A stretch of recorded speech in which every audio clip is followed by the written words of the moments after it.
Good evening and thanks for joining us on Nationwide today. I'm Elizabeth Omori. President Muhammadu Buhari has ordered the postponement of the forthcoming National Sports Festival, scheduled to begin later this month in Benin, Edo State.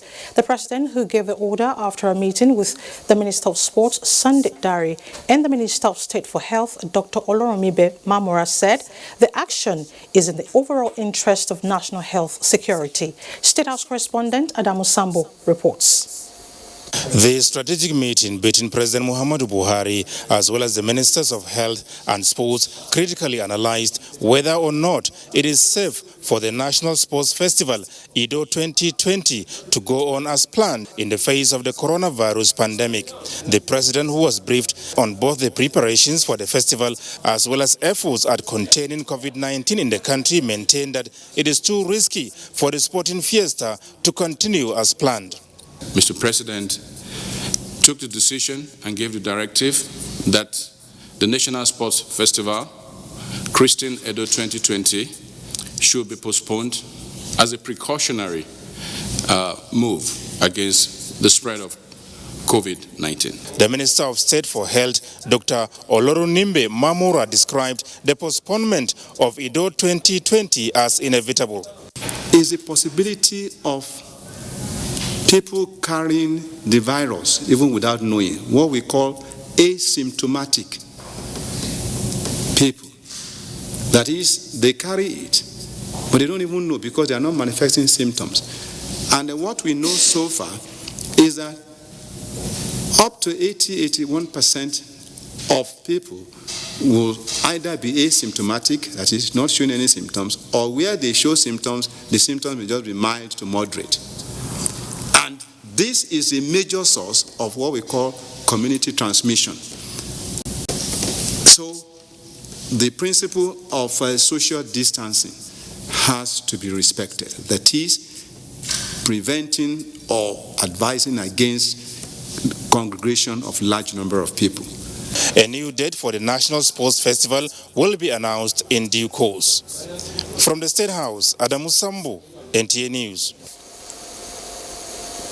Meanwhile, the Minister of Health, Dr. Saigi Ihanire, said a 30-year-old Nigerian woman has been confirmed positive to the coronavirus infection in Lagos. Dr. Ihanire said the new patient returned to the Murtala Mohammed International Airport, Lagos, from the United Kingdom and was placed under treatment after testing positive. We call contact tracing, which means that we're going to find out everything about her travel pattern, her travel history, and be able to follow up on what we need to follow up on. She did fill a self-reporting form when she arrived. She was tested at the airport, and according to the information we have, she seemed to have had no symptoms at that time she was tested. But we have retrieved the form because the form she filled when she came is not lost. It's being examined, and as she's in hospital, we ask her questions. The health minister said the procedures on ground to prevent the spread of coronavirus have so far been effective. He, however, wants Nigerians to remain vigilant about their health and to avoid large gatherings.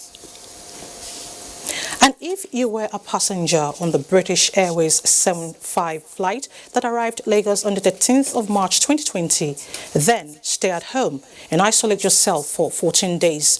This plea is coming from the Lagos State Commissioner for Health in the wake of the third confirmed case of coronavirus in Nigeria. Joy Ken Abakwe reports. The newly imported case, a 30-year-old Nigerian female who arrived the country aboard the British Airways after a 10-day stay in the United Kingdom, is currently being held in isolation 2 at the mainland hospital, Yaba, Lagos. We've started the contact tracing process. Thankfully, she obeyed the instructions and she confined herself to her home, where she's only been in contact with her immediate family. Professor Akin Abayomi disclosed that 3 more suspected cases, 2 Nigerian travelers from the UK and the United States, and another from Cairo, have been quarantined and are undergoing tests. In Lagos, Joy Ken Abakwe, NTA News. Still on the containment of coronavirus, Benue State Traditional Council has demonstrated its support to the government in preventing the spread of COVID-19 and other related diseases in the country. This was at a Tortive Palace in Boko. Charles Abba has details. The Tortive Palace is an epitome of sensitization in the wake of COVID-19, popularly called coronavirus, as every visitor to the palace must apply the hand sanitizer before entering His Royal Majesty's palace. We want to go in line with the global practice now to ensure that the outbreak of coronavirus that is endemic, that has shut down a lot of businesses and a lot of activities in some countries, is brought under control. Management of NTA Network Center Makudi had to go through security check and the use of the sanitizer. What was the lesson? In today's world of coronavirus, I think that the palace has taken a step to control that. We were given these sanitizers, what do you call them? So we could do our hands before going in. It goes beyond the Tortoise Palace now. He has shown it to his people, those that he's ruling upon, that they should take the sanitizing issue very seriously. The act is a wake-up call to other bodies to, as a matter of urgency, join the fight against the spread of coronavirus and other related illnesses. In Boko, Charles Abba, NTA News. And to the Abuja Inferno, the Senate is to investigate the immediate and remote causes of the Abuja explosion in Lagos with a view to prevent a recurrence. This followed a motion of urgent public importance by Senator Solomon Adiola, which called on the Federal Ministry of Humanitarian Affairs, Disaster Management and Social Development to immediately provide relief materials and to offset the hospital bills of victims of the explosion. The motion commended that the Nigerian police, NNPC, fire service and all stakeholders for their swift response, especially the Lagos State Governor for raising the Abuja Emergency Relief Fund as it advised the federal government and members of the National Assembly to contribute to the relief fund. Chairman, Senate Committee on Health, Senator Ibrahim Oloriegbe, through a point of order, urged federal government to restrict non-Nigerians in affected countries from entering Nigeria, while all Nigerians should put on hold any plan to travel out of the country for now. The motion called for increased number of testing centers to be able to cover southeast and the northern part of the country. Meanwhile, Senate is considering the amendment of the 2020 Appropriation Act following the fall in oil price caused by the pandemic coronavirus. For more on the Abule Ado explosion, let's now join Dotun Ogunyemi in our Lagos studio.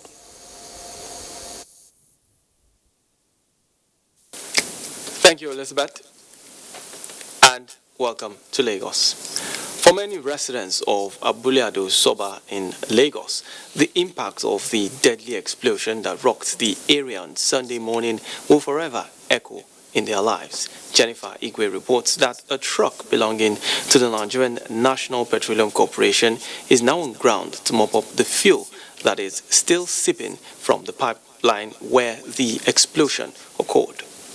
The persistent fire at the point of the pipeline where the explosion occurred has been finally put out by firefighters. The impact and trauma of the explosion, however, are not over for many affected by the disaster.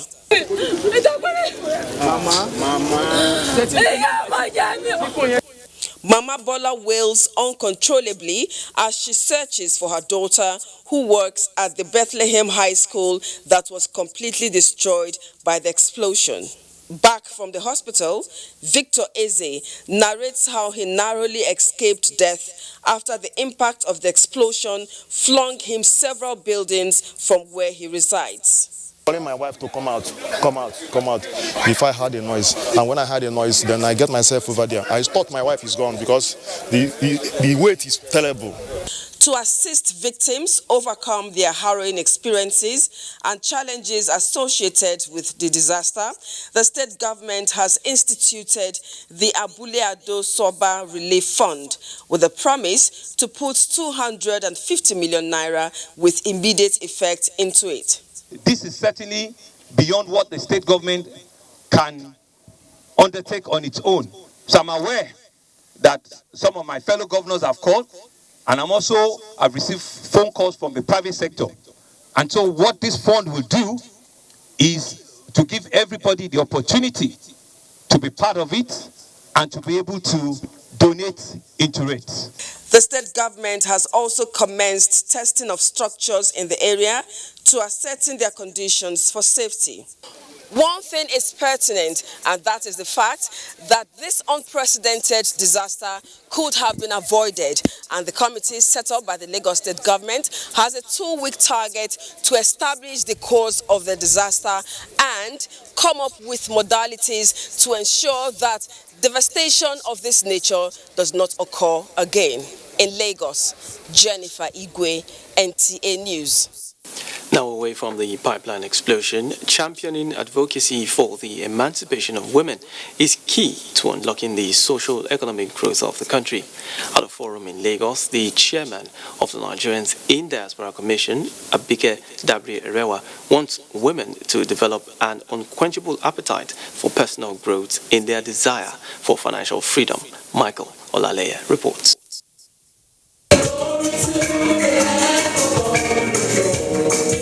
From the rhythmic tune to the verses and lines of the song, the purpose of the forum is crystal clear: to awaken the spirit of women present here to dream, aspire, and soar high like eagle.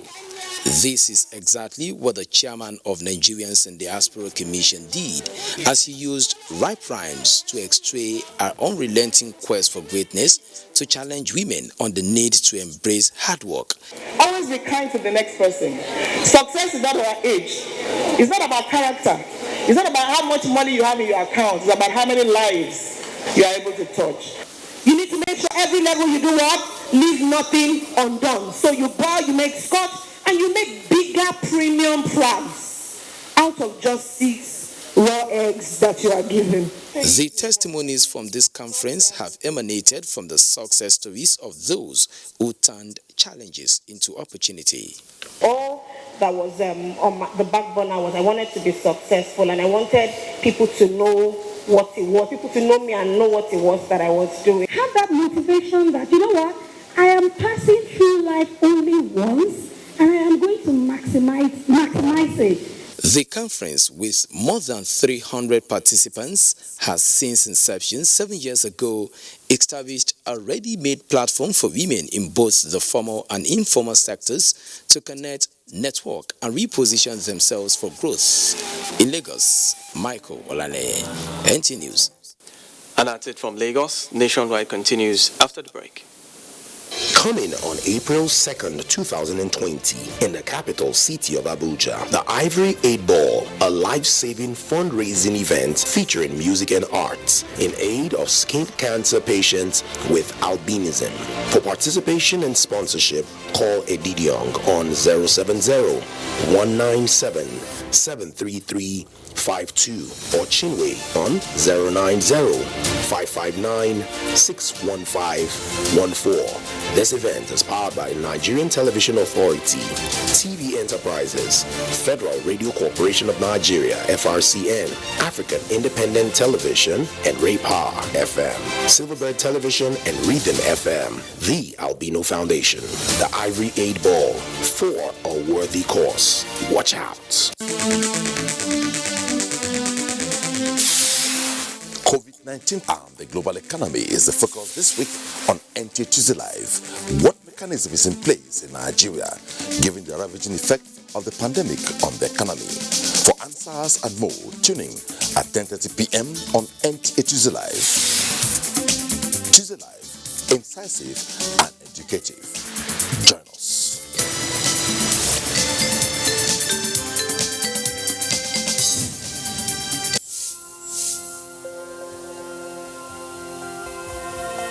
My name is Giato Adeza Adams, the General Manager, Corporate and Strategic Communications, Nigerian Port Authority. As regards the land borders closure, available statistical data from APMT, which is one of our terminal operators that is involved in container handling terminal, has recorded an increase of 200 TEUs of cargoes into their terminal as a result of cargo diversion from the vessels originally meant for neighboring countries. That shows you that the terminal operators is going to have an increase in revenue, which is accrued to the terminal, and at the same time, Nigerian Port Authority will equally benefit from the revenue increase. So that is the benefit we have derived from the border closure.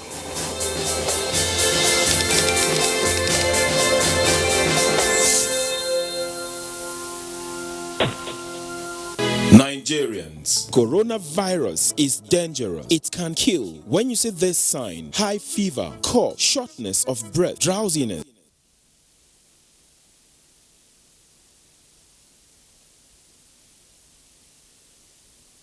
Thanks for staying with us.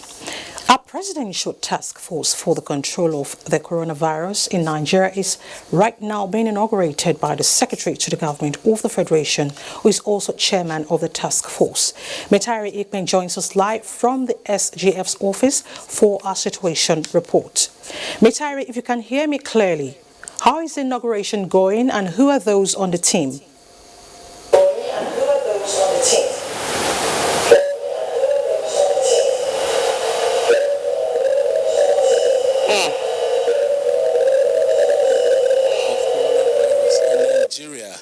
Members of the committee are yet to arrive at the venue, but we already have pressmen and other stakeholders ready for the inauguration.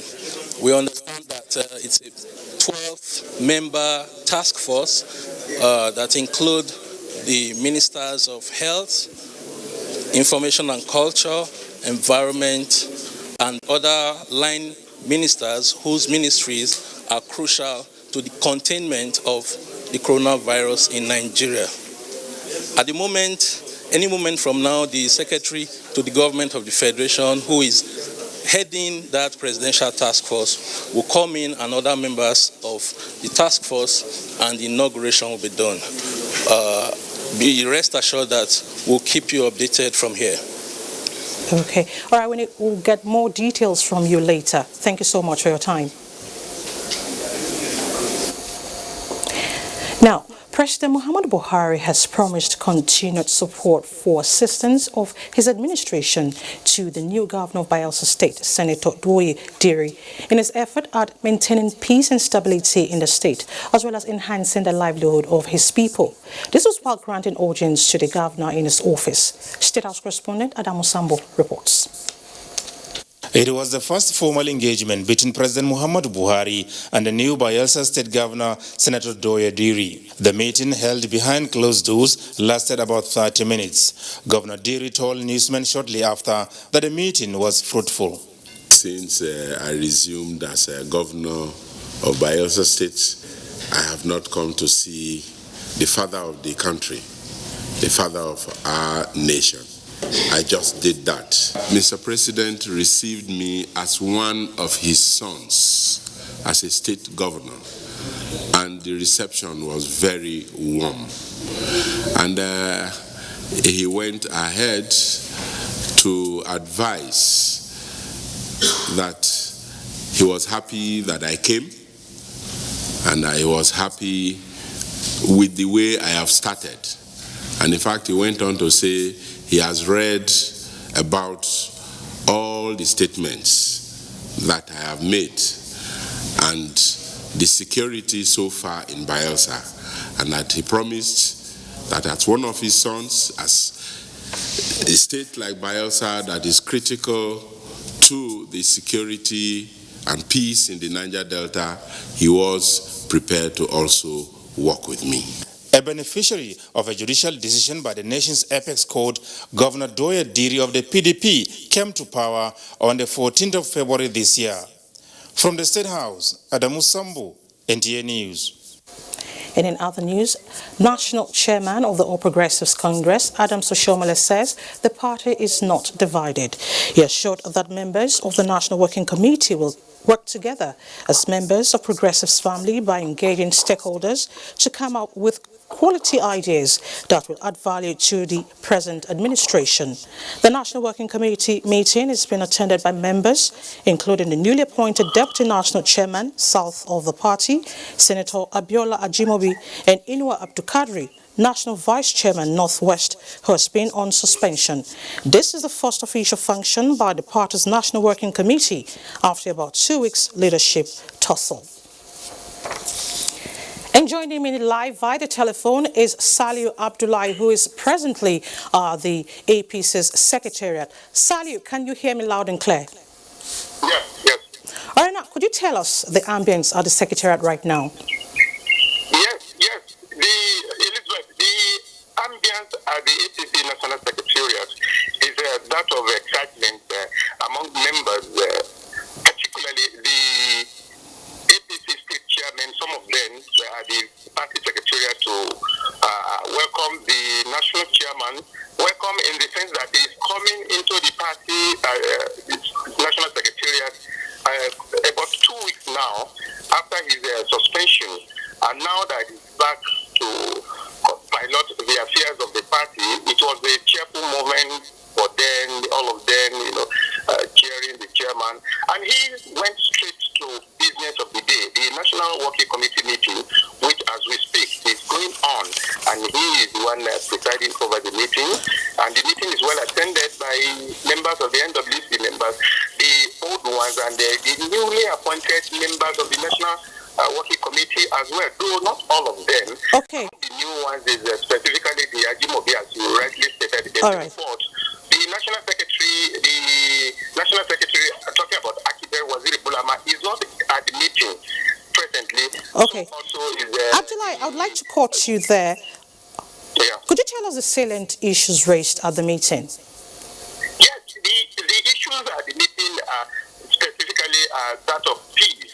Okay. Building the party to move on. The chairman was emphatic that right now what the party members need is to come together as faithful members of a progressive family to build peace. In fact, he is even telling of the journalists that is before the closed door session, that the essence of the meeting now is to make sure that members across the country now devise means of resolving their dispute internally within the party, as advised by critical stakeholders. And that he is sure that coming together as members of the same family, peace building is what he's here to promote. And he, the chairman himself, has promised that he's going to change his ways. He admitted that he's going to change his ways and lead the people according to the way they want him to lead them. He, the chairman himself, said now what they need is to come together, share quality ideas with their members, and help the present government in piloting their agenda they promised the people during campaigns, that the administration, what the administration promised to do to the people. All right, Abdullahi. Should be the main focus of the NWC members and the entire party members. All right, Abdullahi, thank you so much for your time. Thank you for your time. Thank you so much for joining me as the APC National Secretary. Thank you. Thank you so much. Now to the judiciary. The Federal High Court has fixed 17th of April 2020 for ruling on application for variation of bail conditions sought by the former chairman of Pension Reform Task Team, Abdurrashid Maina. Correspondent Austin Ayabe reports on the proceedings at the sitting. The adjournment came after a long argument on two motions filed by the Defense and Prosecution Counsel on the legal provisions for bail variation. Part of the argument of the Prosecution Counsel contained in the affidavit is that the first defendant, Abdurrashid Maina, through intelligence has allegedly threatened to kill individuals involved in the prosecution, of which granting him a liberal bail conditions stands to jeopardize the lives of people targeted. This, the Prosecution Counsel Mohammed Abubakar said, is evident by the way he harasses people whenever he is in court. The Defense Counsel, however, urged the court to discountenance the prayer of the prosecution, saying the allegation of death threat lacks credible evidence, as the prosecution has not been able to come up with verifiable evidence to show that the defendant wants to kill him, as the burden of proof lies on him. Justice Okon Abang, upon hearing the argument, said ruling on the motion shall be delivered on the 9th of April 2020.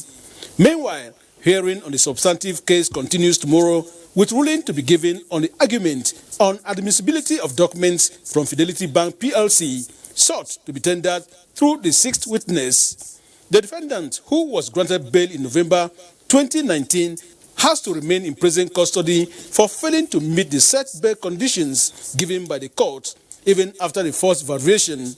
From the Federal High Court, Abuja, Austin Anyebe, NT News.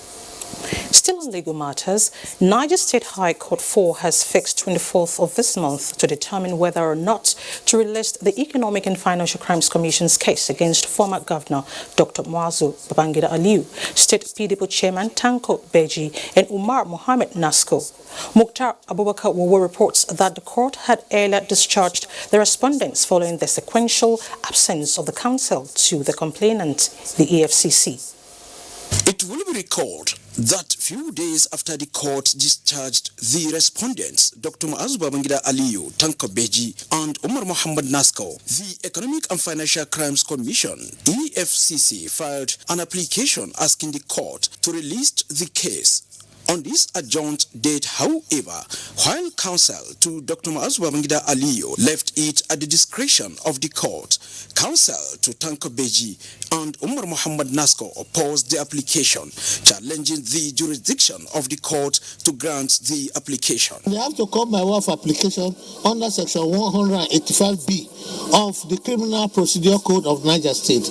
They didn't do that. They want to take shortcut. They can't do that. Counsel to the EFCC, while responding on point of law, described the opposition of the defense counsel as gross misconception of the law to say that criminal matter cannot be relisted.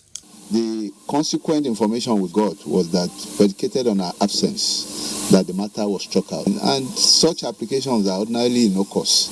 It's something that most counsels don't even oppose. Justice Abdullahi Mikaila of the Niger State High Court 4, however, adjourned the case to the 24th of this month for ruling. From the State Judiciary Complex, Mukhtar Abubakar, NTA News. Let's now shift attention to education. More than 1.1 million out of the 1.9 million candidates that registered for the 2020 Unified Tertiary Matriculation Examination have so far participated in the exercise across the country. Olayin Kaujo was out to monitor the conduct of the exercise in Abuja on day 3. It was one examination that generated a lot of discourse before its commencement. From use of national identification number to countermeasures taken by JAMB to stamp out multiple registration and other malpractices, which led to the arrest of many computer-based center operators. Finally, it started with 312,157 participating from the 669 computer-based test centers across the country on day 1. The results were released in less than 24 hours. The second day, 469,000 candidates sat across the country, while more than 450,000 wrote on the third day. The exams was swift, though we had little network issues, but at the nick of time they were able to resolve it. My expectations were not cut short, that the system and everything were very okay. We also make a bit of room for contingency. The new innovation of using the candidates' biometrics to assess questions is said to have further enhanced the credibility of the process. The added advantage of this is that we are also transforming our educational system. We are digitizing our educational curriculum, and that is what we want to be able to show to Nigerians. The remaining 800,000 candidates are to write the examinations between now and the 4th of April 2020. Olayin Kaujo, NTA News. Still on UTME, joining me via the telephone is Dr. Fabian Benjamin, Head Public Affairs of the Joint Admissions and Matriculations Board, to give us an update on the ongoing UTME exercise. Dr. Fabian, can you hear me clearly? Yes, I can hear you clearly. All right, how has the exercise been so far? So far, so good. At least this year we were starting on a very good footing. Okay. And the experience so far indicated that this exam is far better than what we had last year. Okay. Now, will the exercise be ending earlier before the initially anticipated dates rather? Will they? Will the exercise be ending earlier before the initially anticipated date? We have a calendar, a program of events where we list when we are starting and when we are supposed to end. You know, as I've said earlier, or several at different fora, the CBT exercise is a product of planning. And we had planned that we start on Saturday and end on a particular day. By Wednesday next week, the whole exercise would have come to an end. But by Friday this week, we would have done more than 95% of the examination. 95%. You sound very optimistic. Yes. Okay. Now, let's talk about compliance. Are the students complying? Yes, for this year, if you look at the way we are even releasing results, don't forget that last year we had to go through the CCTV cameras, screen the results before we were able to release them. This year, the Saturday exercise, the results are already out, and in a few minutes from now, yesterday's examination results will be out, and that is an indication of the fact that we've seen that there is substantial compliance with what we expected. That does not also mean that when we find anything fishy somewhere, we will not do the needful. As we have released results, if there are instances where we discover that there were infractions or infractions, such results will also be withdrawn. Okay. Dr. Fabian, thank you so much for your time. Thank you very much. Now, as we speak, the Presidential Task Force of COVID-19 is right about now being inaugurated. Let's now join Mitari Ikpe at the SGF's office for an update. Hello, sir. Mitari, could you tell us the situation of things at the office right now? Yeah, the Presidential Task Force for the control of coronavirus in Nigeria has just been inaugurated by the Secretary to the Government of the Federation. Okay. We understand that the mandate of the task force is to prepare adequately by putting all measures in place for the unlikely but probable spread of the coronavirus in Nigeria. The task force is headed by no other than the Secretary to the Government of the Federation and is here right in the hall to give us more insight into the mandate of the task force. Secretary to Government, sir.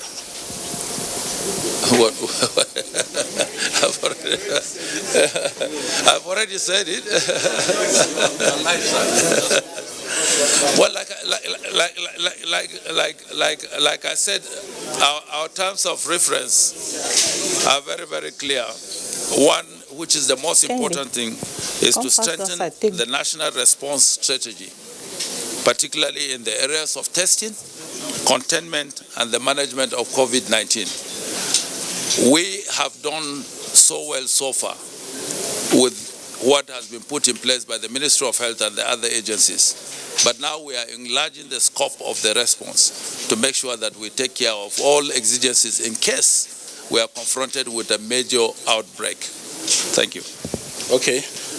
Elizabeth, we understand that after this inauguration, the Presidential Task Force, which has 12 members, will be going into closed-door deliberations to marshal out their action plan for the containment of coronavirus in Nigeria. It's back to the studio. Thank you, Mitari.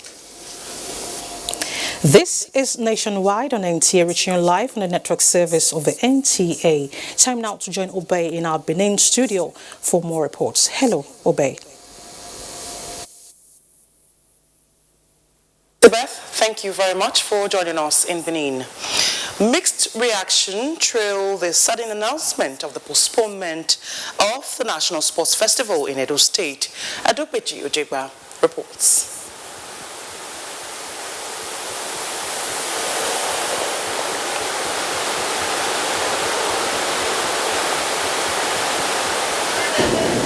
We apologize for that hitch. We hope to get back to Benin later. Let's now move on. The House of Representatives is seeking alteration of part of the second schedule of the Constitution to enable the transfer of some items from the exclusive legislative list or the current list. The bill, sponsored by House Chief Whip Mohammed Tahir Monguno, noted the concentration of powers in the center as provided in the 1999 Constitution, which over the years has led to agitation for devolution of powers to states in order to achieve true federalism. House members, while debating the motion, pointed out that the devolution of power will fast-track development and enhance decision-making on issues of priority. Plenary also adopted a motion to set up an ad hoc committee to conduct an investigation to ascertain the number of abandoned federal government properties across the country. A call on authorities to check frequent infiltration of armed bandits into areas of Kano State from Katsina and Zamfara states was adopted. Now, President Muhammad Buhari has given assurances of the federal government's commitment to partner with the private sector on science, technology and innovation towards ensuring that the sector plays the very important role in advancing the frontiers of knowledge for nation building. This was at the opening of the 2020 Science, Technology and Innovation Expo ongoing in Abuja. Justin Bemwin reports. It is common knowledge that at home and abroad, Nigerians have always demonstrated remarkable ingenuity and inventiveness. We know that with the right environment and policy framework, there is no limit to how far Nigerian innovation can go. It was heartwarming for the president to see the creativity and innovativeness of Nigerians. The expo has created a platform for convergence of researchers, innovators, inventors, and investors. This is with the sole aim of commercializing research findings to be converted to needed products and services. One of such instances the president inspected at the expo was a stand with exhibitions of inventions from the National Agency for Science and Engineering Infrastructure, NASENI. Whatever we come with it the previous years, we don't bring them. We bring new things. Today you have seen ranging from oil, shelling machines. You have seen new innovations in terms of standby power. We have seen people asking questions, and we have already selected team from our Technology Business Development Unit to interact with them to enlighten them more. And with such an array of ingenuity and potential of Nigerian scientists on display like that of NASENI and others, the president has called on the private sector for direct investment and partnership to help the nation achieve its goals. The 2020 Science, Technology and Innovation Expo, organized by the Federal Ministry of Science and Technology, comes with a theme enhancing the growth of a diversified economy through science and technology. In Abuja, Justin Bemunyi, NTA News. Now let's sports from here as we join Felicia in our Just studio for more reports. Hello, Felicia. Hello, Elizabeth. Welcome to Jos. About 1,000 indigent patients in Dadinkowa and environs have benefited from a free medical outreach organized by the 3 Division of the Nigerian Army in collaboration with the Association of Public Health Physicians of Nigeria.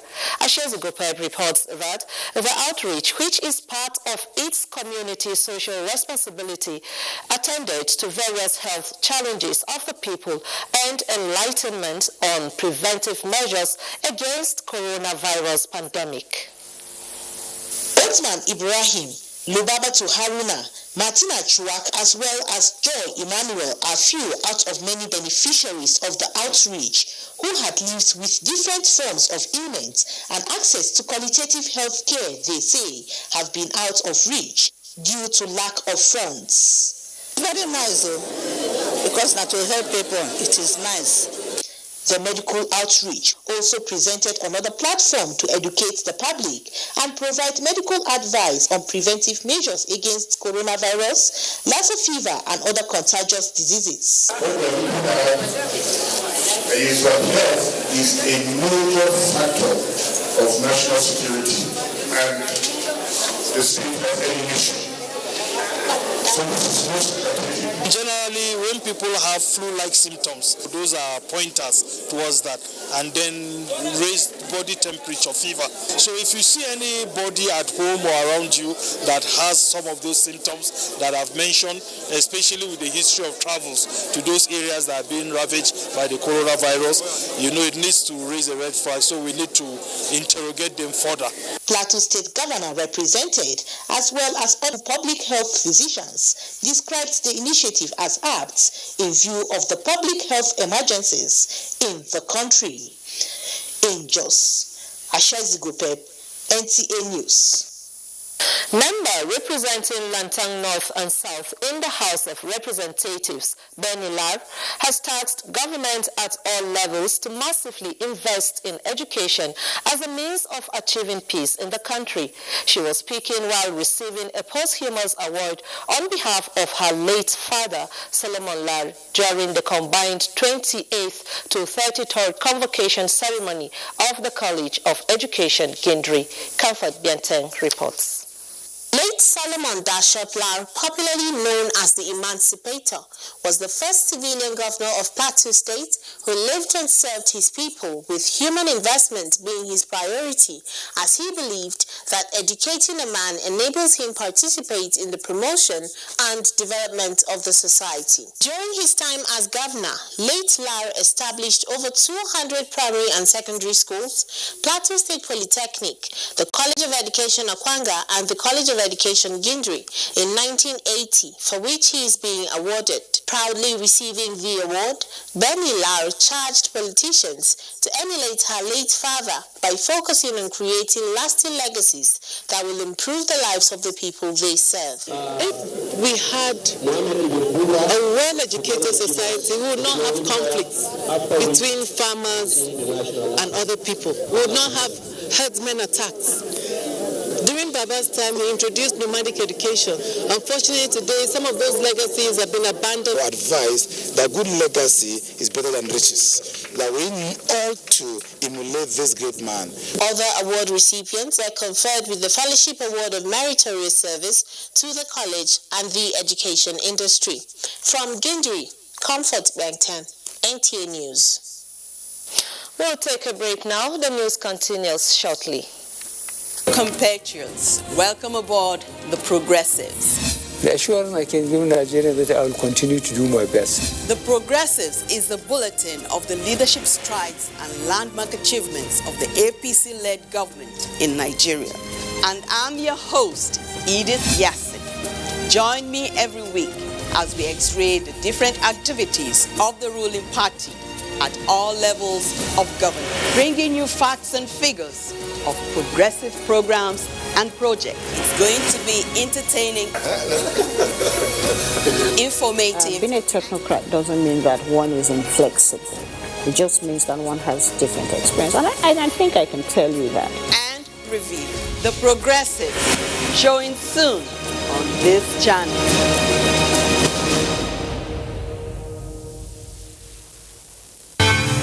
Some of the girls were having difficulties in their academics, and they now decided to ask us to help out. And we've decided to teach them other things, other skills. To invest in a woman is really to invest in a nation, because the women really are the heart of the family.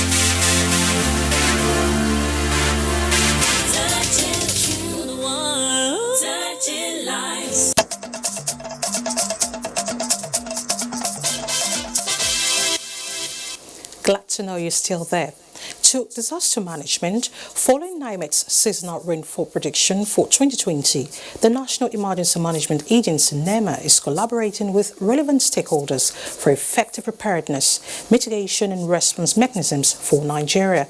Ruth Aguele reports that this is part of its strategy on disaster risk management. Year in, year out, the Nigerian Meteorological Agency always comes up with its annual seasonal rainfall prediction. But despite these predictions, Nigeria still experiences floods across the country. The 2020 seasonal rainfall prediction has already been released by NIMET in January. And since the rains are inevitable, the National Emergency Management Agency is already working out modalities with these stakeholders to strategize towards the reduction of man-made and natural disasters through early preparedness and effective response to deal with the emerging challenges. The impact of disasters on lives, properties, and environment depend on the country's level of preparedness, which to a large extent relies on efficient early warning systems.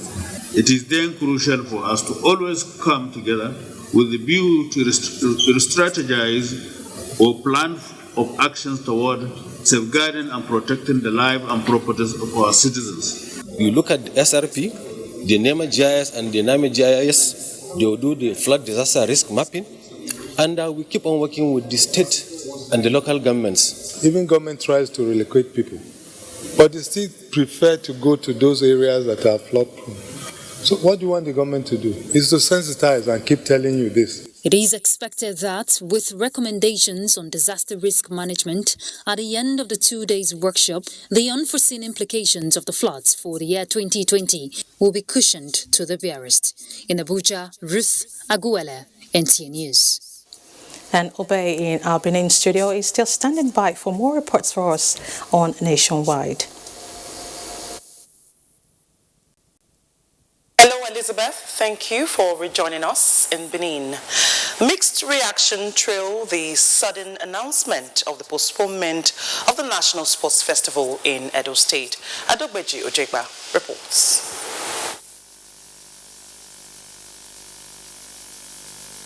They say the announcement this morning was received with shock as preparation was already in top gear. If they decide to postpone it because of this coronavirus issue, are you hearing me? They want to ensure, are you hearing me, Nigerians are safe from this deadly diseases. In strongest terms, I am in support of the government for many reasons. For the fact that the coronavirus, which everybody is aware of now globally, that the disease is spreading so fast.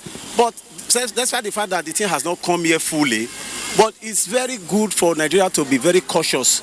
To us, it's a shock because I felt Nigeria has not gotten to that extent that such an important event ought not to be postponed. Meanwhile, the Deputy Governor of Edo State and Chairman Local Organizing Committee of the festival, Philip Shaibu, briefing newsmen, says that the latest development has become necessary as a result of the shutdown of socio-economic activities in various countries due to the disease. We have been on top of our game and our health workers have been trained and ready to deal with the issue during the games. We have decided to err on the side of caution and also show some sensitivity to the plight of other countries dealing with this challenge. He says a new date will be communicated after consultation with relevant government agencies. In Benin, Adogbeji Ojegba, NTA News. And away from the postponed sports festival, the Council of Traditional Rulers in Ekiti State has resolved to suspend the lingering leadership tussle among them in the best interest of the state. This decision was reached at a closed-door meeting attended by the Oni of Ife, Obadeye Ogunwusi, and the state governor, Dr. Kayode Fayemi, and some Ekiti monarchs at the government house in Ado Ekiti. Kola Adebobuyi reports.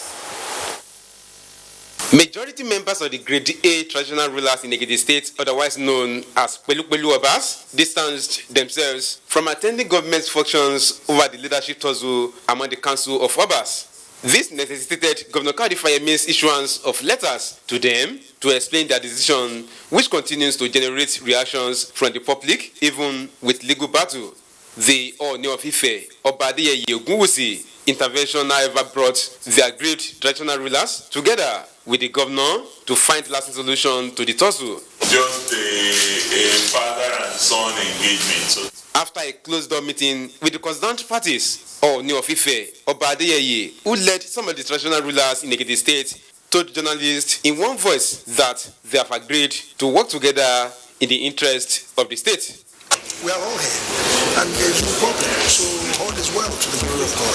There is mutual respect between the people in governance and the people in government and the traditional rulers. They also agreed to withdraw the suit in court earlier initiated on the matter in Ado-Ekiti. Kola Adebobuyi, NT News.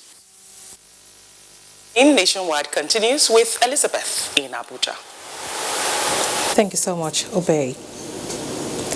Empowering persons living with disabilities play a crucial role in the development of the society. The Tomorrow's Vision for the Nation Foundation, a non-governmental organization, is rising to the challenge by encouraging persons living with disabilities to explore the food sector to enable them contribute to national development. Linda Okore-Igwe reports. Disability can be anything, from poor eyesight to inability to work, to complex intellectual or mental health challenges. But any condition can be overcome when an individual or groups of individuals supports people living with disabilities. Thanks to Tomorrow's Vision for Nation Foundation, a non-governmental organization for giving the hype of support that Mohammed Dantali needs to live full and productive life through farming. Just to show you how to catch a fish is better than giving you a fish all the time. So this NGO, that is TBN, they are here to give us a way to catch our own fish by giving us some seeds to plant. That is, let us go back to agriculture. The founder of Tomorrow's Vision for Nation Foundation, Yetunde Oguyiga, says their mission is to assist persons with all types of disabilities to achieve their maximum level of sustainable independence through farming. Our vision is to make sure that every household has a backyard farm whereby they can feed themselves and their family and even give to their neighbors. Mohammed, who had been living in disability colony at Karimajiji Airport Road for 12 years, is happy and calling other charity organizations to follow suit. In Abuja, Linda Okore-Igwe, NTA News. You're still watching Nationwide on NTA. Our next port of call is Enugu, where Mina is standing by for us.